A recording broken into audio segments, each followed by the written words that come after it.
మనం భూమి కానీ స్థలం కానీ కొనాలి అనుకున్నప్పుడు దానిపై ఎన్ని వివాదాలు ఉన్నాయి, అలాగే దాన్ని ఎవరైనా అంతకు ముందు కానీ ఇప్పుడు కానీ కబ్జా చేశారా, లేదు వాస్తుపరంగా ఆ స్థలం అనువైనదా కాదా అని ఇలా ఎన్నో విషయాలపై అనేక సార్లు చెక్ చేసుకుంటూ ఉంటాం. ఈ భూ సంబంధిత సమస్యలకు అద్భుతమైన పరిష్కారం ఉంది. అదేంటంటే శ్రీ భూ వరాహస్వామి ఆరాధన.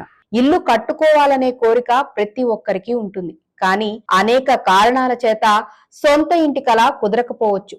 సొంత ఇల్లు ఒక్కటే కాదు, స్థలాలు, భూములు, ఇల్లు కొనాలన్నా అమ్మాలన్నా అడ్డంకులు తొలగిపోవటానికి ప్రతిరోజు పూజలో భాగంగా ఈ స్తోత్రంని కూడా చేర్చుకొని ఈ స్తోత్రంను రోజు 9 సార్లు మండలం రోజులు పఠించాలి. అదే శ్రీ భూ వరాహ స్తోత్రం. అంతేకాదు, శ్రీ భూ వరాహ స్వామి వారి టెంపుల్ హలసి క్షేత్రం కర్ణాటక నందు ఉంది. ఇక్కడికి వెళ్లి స్వామి దర్శనం చేసుకున్నా మీ భూమికి సంబంధించిన సమస్యలు తీరుతాయి అంటారు.